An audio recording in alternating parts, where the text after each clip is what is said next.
for the duration. She and I are taking care of my mother. Oh, how is she? She's almost 98. She's okay. She's, for someone who's 98 years old, she's in fairly good shape. But there's taking care of her is a job. And she was in an old age home, a retirement home, until about a month and a half ago. And then the virus hit. Yeah. And it hit the care homes, they say in English, but the old age homes very hard. So we took her out. And she's in my sister's house in Indiana. My sister is a professor at Indiana University in Bloomington, Indiana. And so I came down from Chicago. I think I got something like the last bus out of Chicago because they closed it down too. Like the last chance to exit Chicago, right? That's right. That's right. Chicago's having a hard time, although it's got a very good mayor, and the governor of Illinois is quite good too. Deirdre, if you're okay, I'm gonna do a small introduction first in Spanish, so people Of course. Listen to that one, and then we can go back to English, and we can do it sort of an interview. I have some questions prepared for you. We can see if we have some time for questions from the audience. Is that okay? Yep. Perfecto, estamos ya grabando, es un placer para mí estar dando comienzo a este evento de Fundación Libertad. Mi nombre es Garrett Evers, trabajo en Fundación Libertad. Tenemos el gran placer, honor y privilegio de contar con la presencia de Deirdre Nansen McCloskey. Ella es profesora distinguida emérita de Economía y de Historia y profesora emérita de Inglés y de Comunicación, adjunta en Clásicos y en Filosofía de la Universidad de Illinois en Chicago, estudió en la Universidad de Harvard en la década del 60, se graduó como economista, ha escrito más de 24 libros y más de 400 papers académicos y artículos que tratan sobre historia económica, sobre retórica, sobre filosofía, sobre estadística y teoría, sobre la teoría económica, sobre el feminismo, sobre el liberalismo, sobre estudios de género, sobre ética, sobre derecho. De 1968 a 1980 dio clases en la Universidad de Chicago, en el Departamento de Economía, como ella dice, en sus años de gloria. Y ahora se describe a sí misma, ¿sí? Tiene en su sitio web una descripción que actualiza cada tanto, y mira, Deirdre, lo que estoy diciendo en español, como una literaria, cuantitativa, posmoderna, de libre mercado, progresista, episcopalista, ex-marxoide, ¿sí? Del Midwest de los Estados Unidos, una mujer de Boston que en un momento fue hombre, no conservadora, ¿sí? Una cristiana, clásica, liberal. I think she understood that last part I was saying in Spanish. I understood. Her latest book is in 2019, Why Liberalism Works, How True Liberal Values Produce a Freer, More Equal, Prosperous World for All. And the talk we have today, it's like a pun on that name, which I really like, because we named the talk that we're having today here at Fundación Libertad, Why Liberalism Worked Before and Why It's Going to Work Now, because it's going to keep working. That's what we think, right, Deirdre? I believe so. Pleasure, an absolute pleasure to have you here with us. So we just introduced you in Spanish, which I don't know if it sounded right in English, but it sounded just fine.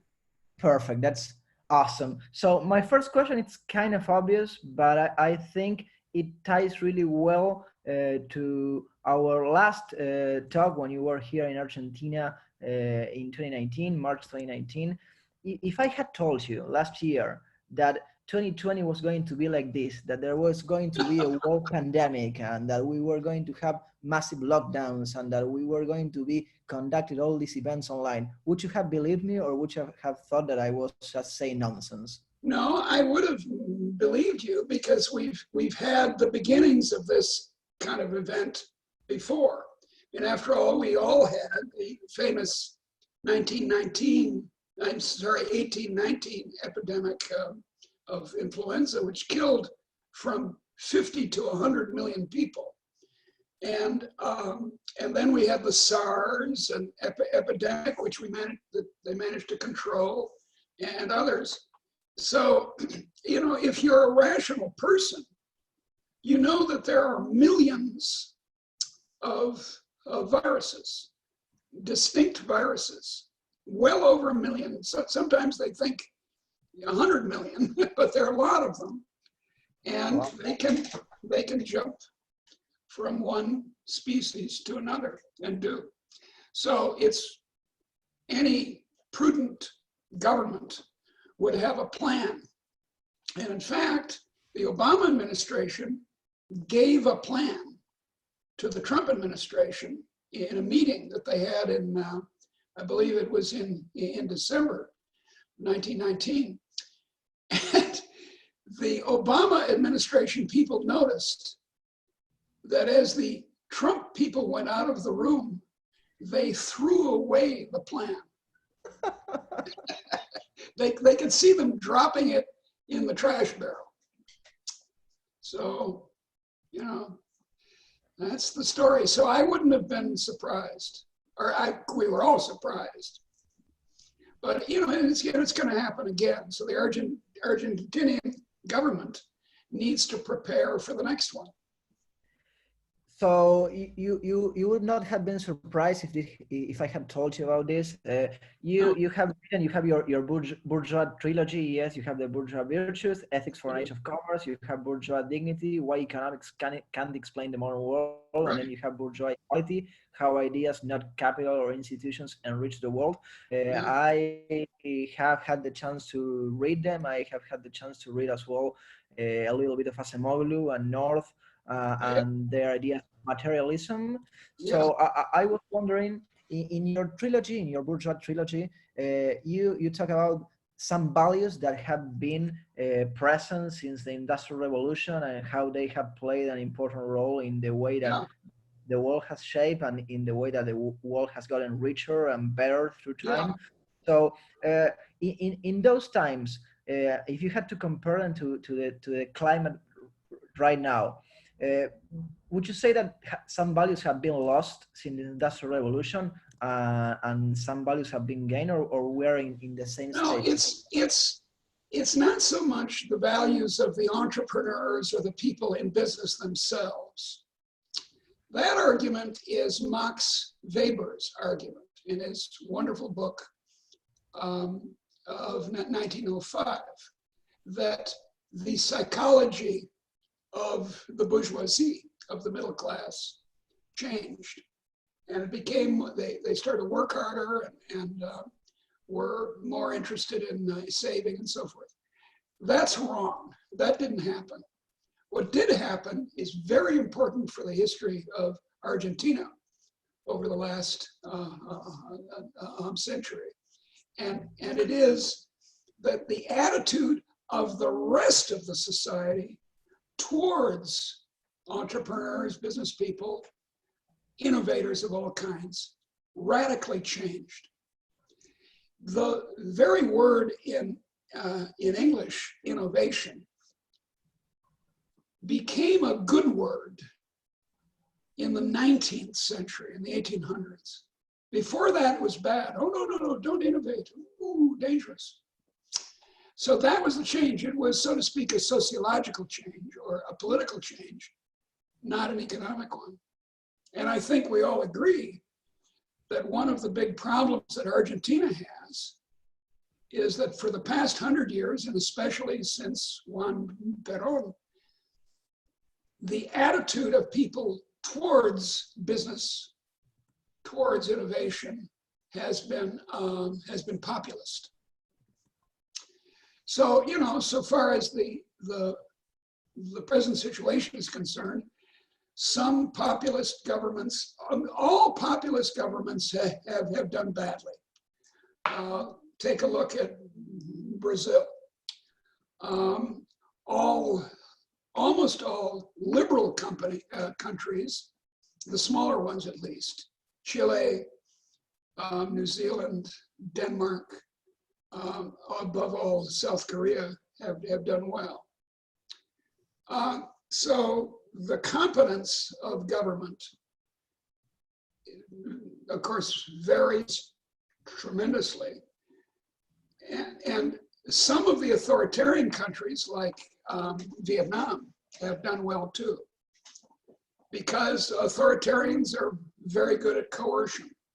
Yeah, controlling people and seeing like Big Brother where we are all the time, right? That's their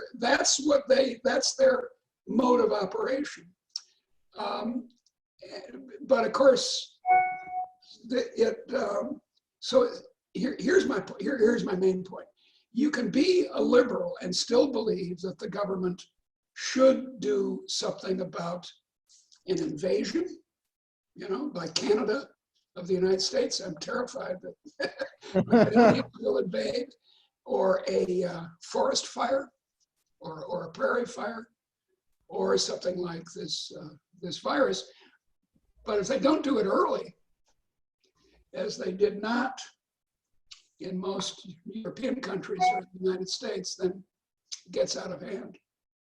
Deirdre, you just mentioned the fact that Argentina that Argentina society changed its attitudes, and we just talked a little bit about the Big Brother. And I was thinking, I was going back. I had the chance to read it during this summer, during actually your winter, your memoirs, your revised edition of Crossing, which were actually absolutely fantastic. And there you have this. It's your personal story, of course, about the role that psychiatrists play in society, and that sometimes they are given so much power Exactly. that they really don't know what to say, and they think that they can decide on other people's life when they absolutely should not. I was tying this idea, and I was thinking about, and I was discussing this with our common friend Alejandro Bongiovanni right before our talk today, about Plato's philosopher king, right? He had this idea that because some people supposedly had this wisdom and this knowledge, from this part of their head, that they were supposed to be able to have all this power and decide on people's life and all that stuff. Do you think that we might be entering an empire of epidemiologists and biologists kings? Well, that's a danger. And as you say, it's a very interesting analogy that you're drawing between the rise of psychiatry in the late 19th century and all kinds of very strange social decisions. In Northern Europe, homosexuality, for example, which has nothing to do with gender change, but homosexuality was made against the law. It's not just that the church said it was a sin, but it was illegal. Whereas in Latin countries, this didn't happen.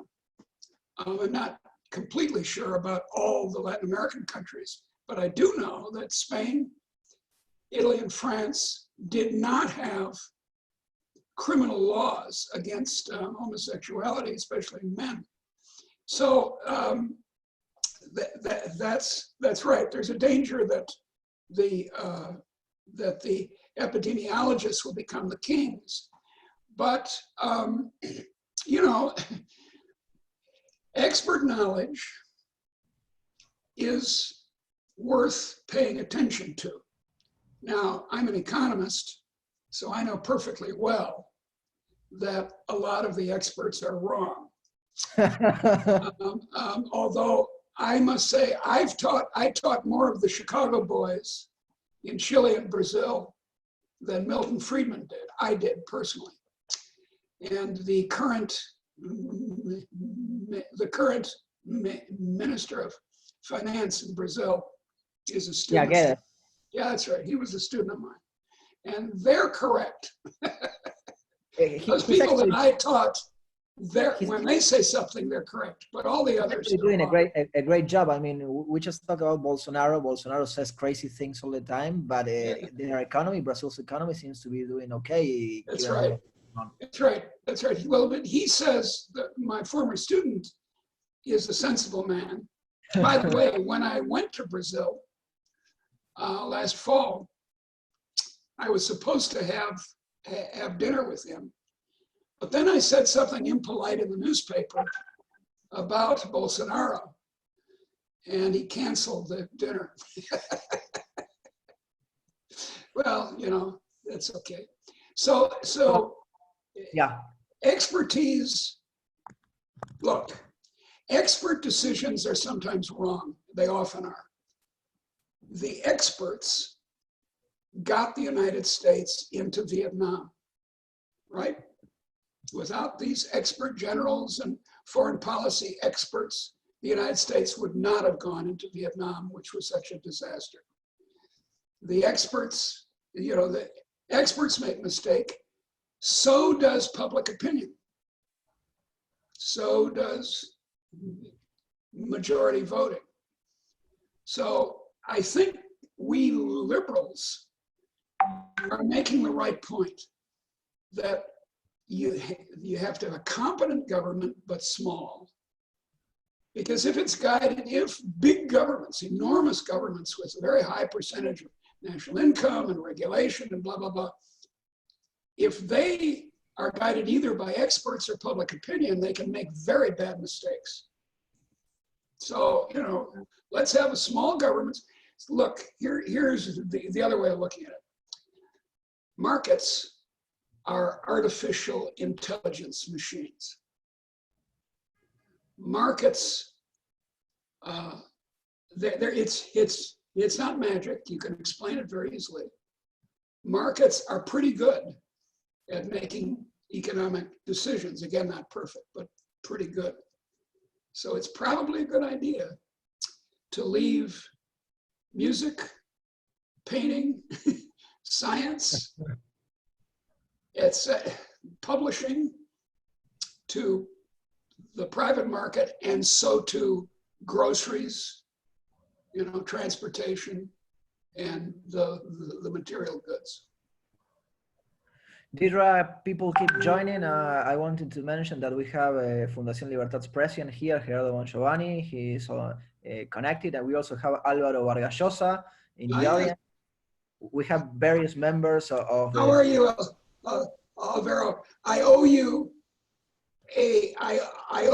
a video, which I'm gradually learning how to do. So we'll see how that works. We also have various members of Fundación Internacional para la Libertad, which is presided by Mario Vargas Llosa. I'm going to say that in Spanish as well. Hay varios miembros de la Fundación Internacional para la Libertad que preside Mario Vargas Llosa. Y muchos amigos más que se van conectando y que se van sumando. So we're going to continue in English now. We just said that in Spanish. So we have a society that seems to be in panic, Deirdre. And that at the same time that it feels frightened, it also relegates or gives some of its liberties because they are, of course, fearful of what might happen. And we might be going into a world that is less cooperative and there's more distancing between countries and between people. I agree. Do you think that the world might close on itself in the short run? And do you think that this might have an impact in the long run? Or do you think that this might be something that just goes away and we go back to regular old world? I think the last is probably the most plausible. And how do I know? I mean, I'm just an economic historian and economist. But of course, we can fear that that government expansion will be greater. Our friends on the left and the right both want to use the government in this way to make it bigger and more powerful in one way or another. There's a Swedish plan, as you know, which works reasonably well, and I'm quite familiar with Sweden. I've taught there and have lots of Swedish friends. And that way of doing it, as long as we use the government or whoever it is to do the testing and the tracing, that's the way to do it. So again, I say there's a coercion that's necessary early in a plague, and I have no objection to that. Awesome. So I've been thinking a lot, and I think that the audience might have been doing so as well, about Adam Smith lately. And Adam Smith. I always cross myself. yeah, we have to do that. Adam I agree Smith. with you. Yeah, it's like uh, I really love Adam Smith, so Good. We should I all joined the cross club. ourselves.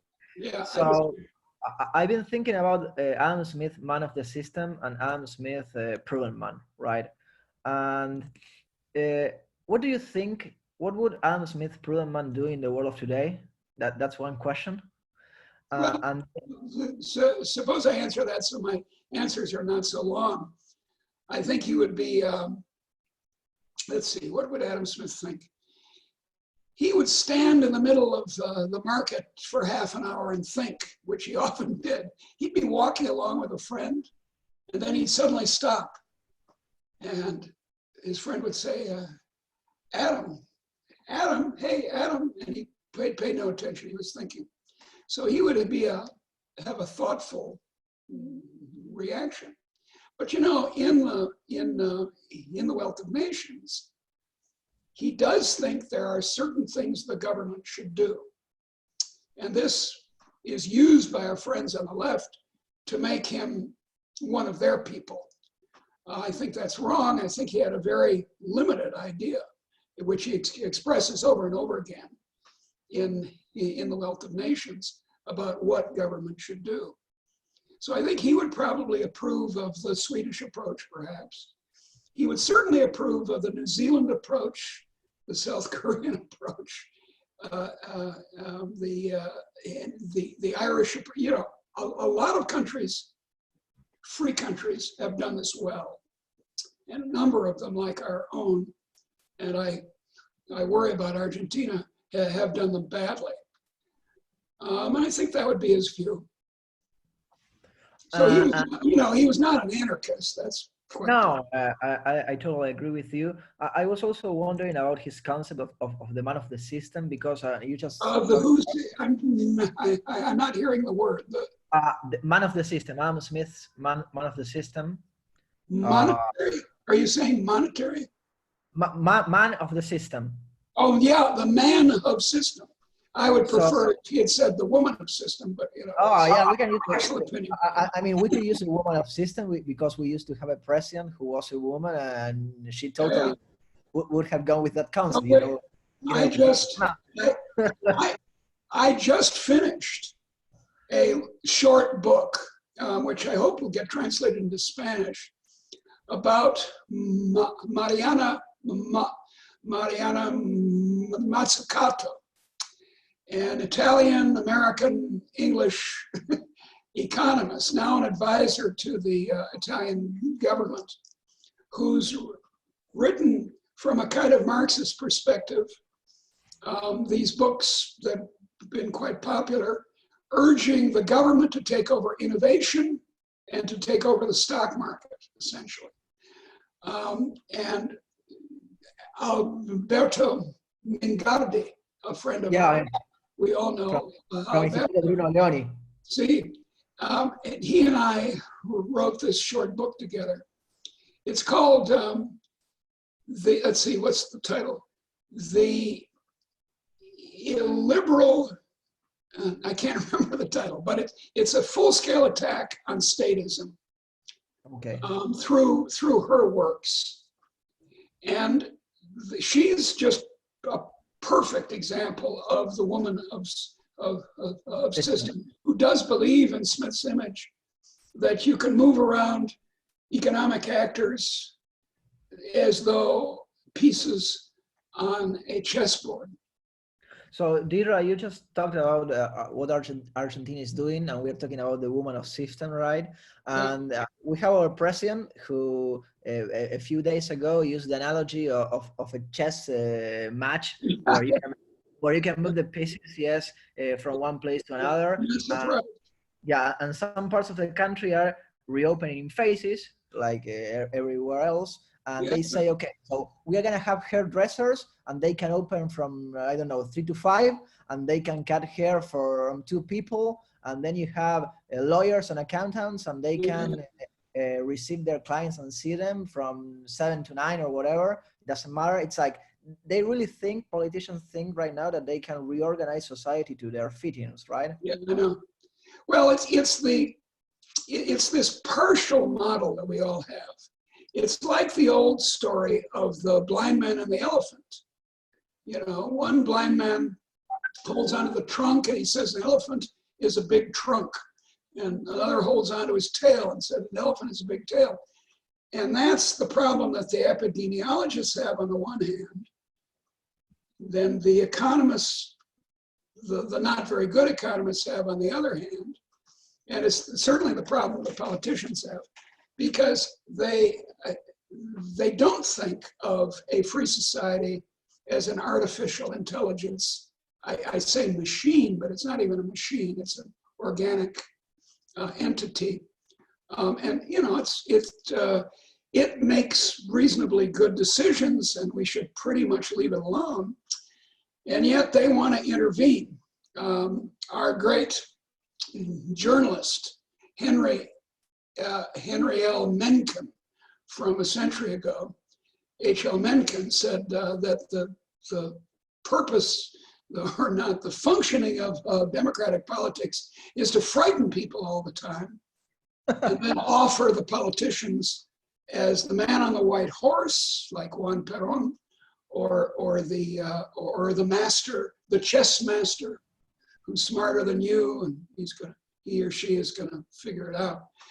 And it's got a very bad history in Europe and its offshoots for the last couple of centuries. Deirdre, with this idea that they are gonna come with a white horse with all the solutions to all the problems that keep on appearing, it seems like the economic incentives for this situation to keep on almost indefinitely, they are right there for politicians to fit that. They are. That's what Mencken was saying. You make your way in politics by frightening people. And people like Bolsonaro and Donald Trump, I mean, Bolsonaro is kind of a, if you can imagine, a more childish version than Donald Trump. Donald Trump is a kind of an 8-year-old boy. Bolsonaro seems to be about a 4-year-old boy. In any case, their solution is to pretend that's not there, to not do anything, to allow the hairdressers to open. By the way, I do need a hairdresser urgently. There's I mean, I cut my hair myself, so I did what I could. So I once didn't have any problem with hair, and then I changed gender, and now hair dominates my life. But no, one can open the economy, as people keep saying, if you can test and trace. It's really as simple as that. We've known for 100 years, since the coming of the germ theory of disease, that testing, if you have it, and isolation, selective isolation, and tracing of contacts is what you do. There was a great book a long time ago, I read it as a child, by Paul de Kruif. I've learned to pronounce it like a Dutch person, Kruif, Paul de Kruif, called The Microbe Hunters. And it was an account of this routine in public health. Now, before we had the germ theory, we didn't know what to do. So what we did in the Middle Ages, or right up to 1900, was mass, jailing of people. Stay home, you know. Yeah, like you have Dubrovnik in Croatia, which is designed in a way where you have this place where people stayed outside before getting into the city. That's right. That's right. And the doctors would go around with funny masks on and so forth. So that, but as soon as you have the germ theory, then one could do something about it, but you had to do it quickly. You know, it's very similar to an invasion. If Chile decides to invade Argentina because they want to learn how to do the tango or something, it's going to be smart for the Argentinian army to stop them close to the border. If they wait until half of Argentina is taken over by the Chileans, it's not a very smart way to go. And that's the way a lot of governments, whether tyrannies like Russia or democratic countries, basically democratic countries like the United States, have gone. Too late. We are closing in on the first half hour. We are getting a lot of questions from the audience. I'm glad to answer them. And I'll try to be uncharacteristically, I'll try to be brief in my answers so that more people can so that I can chat with more people. Perfect. So I have one last question that I prepared, which is, I mean, we started with the obvious question at the beginning, and we're going to end with the obvious question at the end, because that way it loops around. So I asked you if you would have believed, if I had told you that this would be like this in 2020, and you told us that you would have believed it because science backed it up. How do you, now let's do a little bit of playing on futurology, which it's always funny because we don't know how it will go and how it will happen, but how do you envision the post-pandemic world? In 1 year, 2 years, 3 years, or whenever we get a vaccine or we get to the new world where things are different? Well, what I hope and what I expect are not exactly the same thing. Someone said that the behavior of the Trump administration and the Johnson administration in Britain have been the triumph of hope over experience. And one hopes that, one would like it to be the case that experience over hope. Hope is not a policy. Although, by the way, a certain optimism about the future is basically liberal. And this constant arousing of fears about the future, environmental fears or population fears, or this, the Russians are coming or something, those are usually, almost always, used by politicians and others to justify an expansion of state power. But I actually do think what will happen is that in the United States, Trump will lose the election, and Biden will institute, because he'll also lose the Senate. So it'll be a sweep for the Democrats. I'm not a Democrat in large D. I'm a liberal.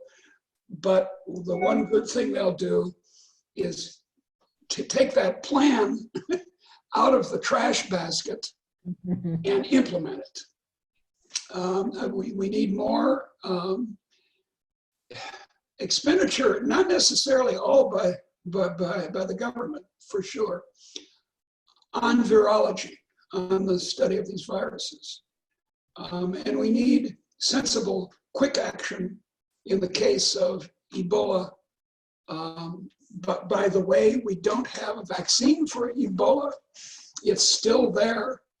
It could emerge again in a slightly modified form any day. So this is a real fear. This is a rational fear. So I think you can see, I think there's a role for the government, as the left and right is always expressing it. Their idea of a role for the government, as in France, 57% of French GDP is spent by the government. 57%. Wow. Yeah, it's kind of crazy. So there's a role for the government, but a role for a small government, a small and competent government. So let's hope and to some degree expect that that's what will happen. So Deirdre, we've been getting a lot of questions. I think one question you kind of answered just right now when you talked a little bit about American politics, because Jorge Palmes asked on the chat if you could give us an idea of what could happen in the US economy if Trump gets reelected and if he doesn't. So you talked a little bit about health public policy. And I think Jorge is asking a little bit about the US economy. What do you think will happen with the U.S. economy in the coming months and years? Well, I'm not a macroeconomist, and even most of the macroeconomists, it's long time ago, our President Truman wanted a one-handed economist because the economists were always saying on the one hand, on the other. And he wanted the economist to tell him what was going to happen. But if we economists knew what was going to happen, we'd be rich. I would be flying down to Argentina for tango lessons every month. No, I think that there's going to be another peak in the United States, if that's what you mean, because, as you know, lots of states, as in Argentina, are trying to move towards opening the economy. And without proper testing and staffing of the tracing offices, I think it's irresponsible. And that's what's going to happen. And then it's going to happen in the fall, in the autumn, just before the election. There's be a big spike. More or less regardless, Trump is going to lose. Now, he could win. The way he could win is by changing his personality entirely in the next 5 months. But he can't. He's unable to, as he's shown over and over again. He won't discipline himself to take the advice of experts who actually know. If he were to turn it around and start acting like Merkel in Germany, he might win. If he were to win, there are some good things about the Trump administration. It has deregulated, sometimes in somewhat clumsy ways, but it has, and I'm in favor of that. It relies more on market outcomes, which of course the Democratic Party doesn't like. I mean, it's the choice between a right-wing populist on the one hand and a democratic socialist on the other. It's not a very pleasant thing.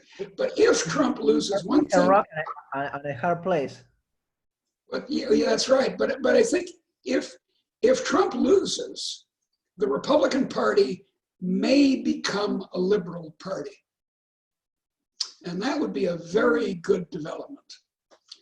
People like my friendly acquaintance, George Will, who's a columnist for the Washington Post, I asked him, yes, George, aren't you really a liberal in my sense, and in the sense that it's used outside of North and South America? And he said, yes, I am. And those people may come back to the Republican Party, and then we'd have a liberal party against a social democratic party. Deirdre, we have a question from Massimo. He is raising his hand here, and he's a member of Fundación Internacional para la Libertad, so I think we're going to open his mic so he can speak.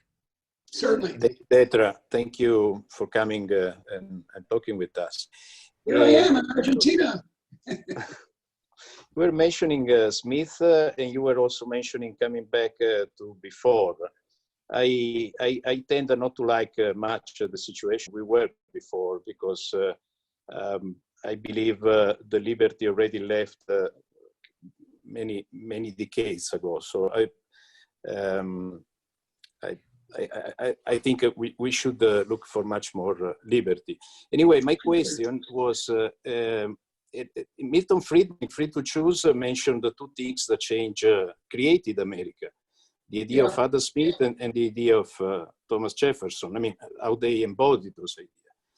And the idea of Adam Smith now in the society, they became the rhetorics of society. It's what is basically written in your trilogy.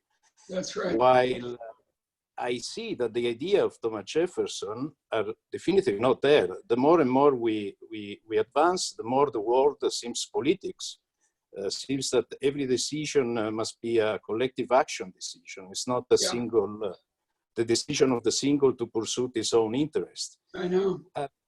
On the face of it, it's strange because to teach, and I'm doing with my kids, I'm teaching the invisible lens. It's not something very obvious. The person is not an economist. While the personal liberty, different from totalitarian democracy, is something that is very clear. But for some reason, the difficult part became the norm, and the easy part, in my view, became impossible to implement. So why do you the rhetoric, the political side of that didn't become mainstream as the economic side? Well, but as you point out, it was briefly in many countries in the early 19th century the ruling ideology. I think we lose the rhetorical battle.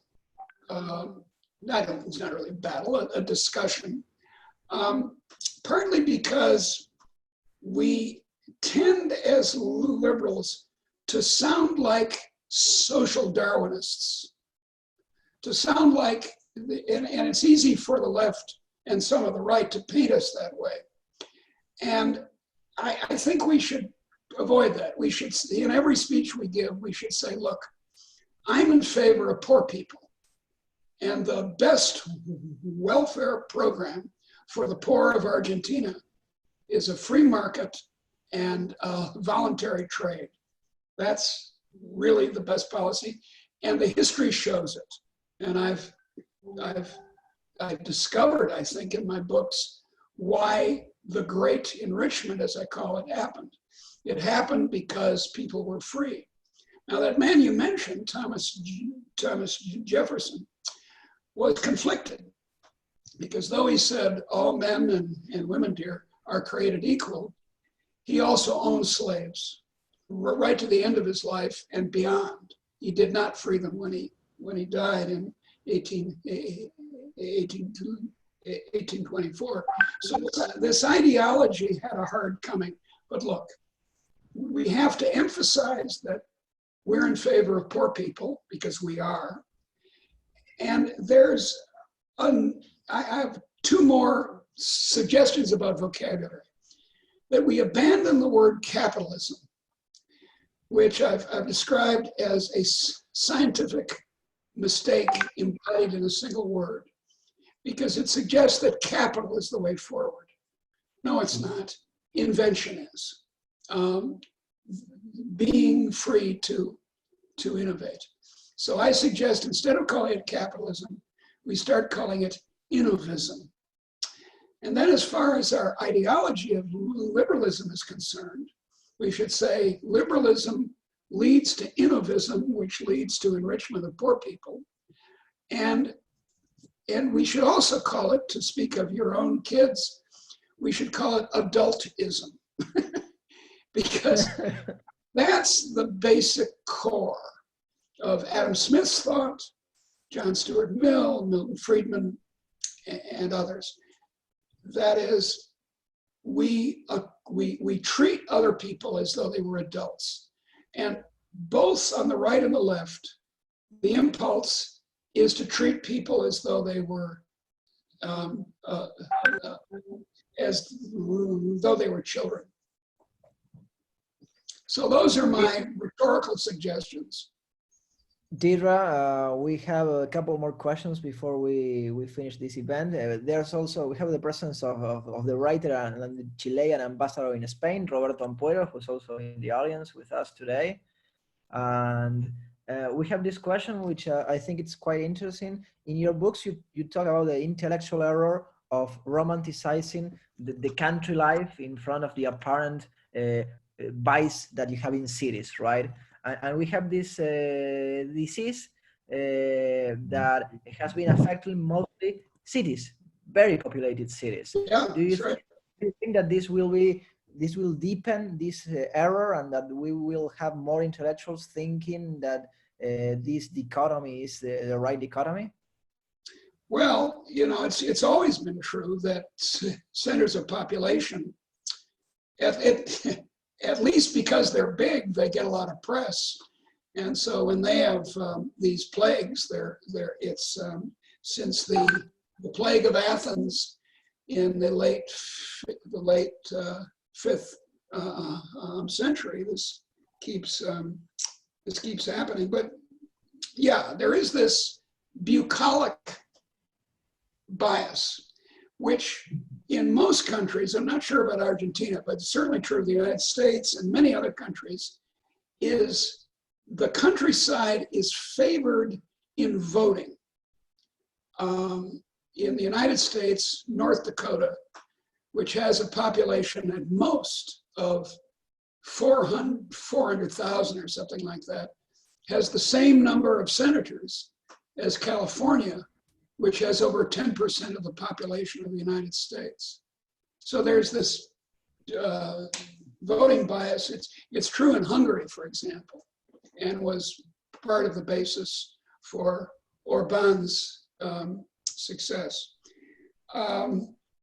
Yeah, there's an old feeling that industry and cities are corrupting.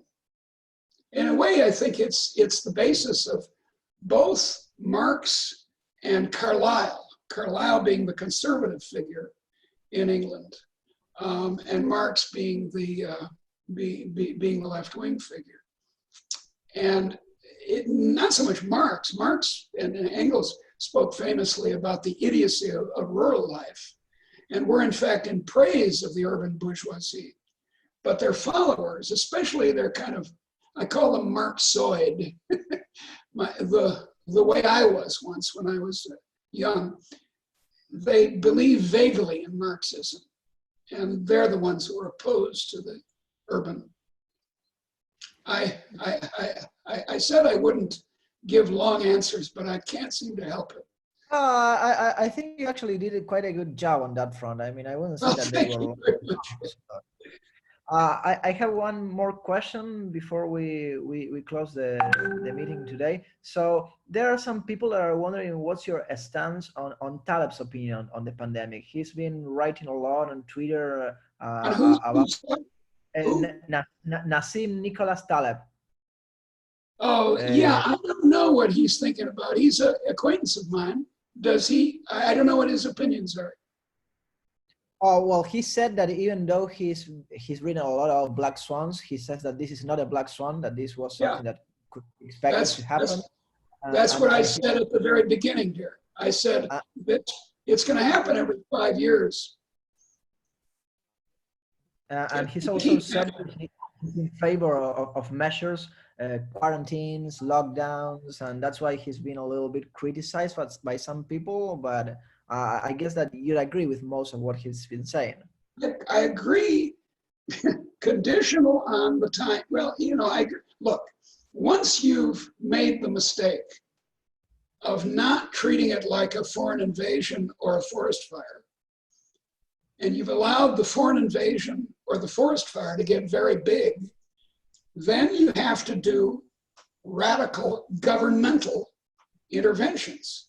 You can't just let the invasion happen, or the Chileans will take over Argentina, although actually, from the economic policy point of view, that might be a good idea for Argentina. Yeah. Please don't, I don't want, but maybe we should visit them. Please delete that from the, just that won't please Argentina. Don't worry.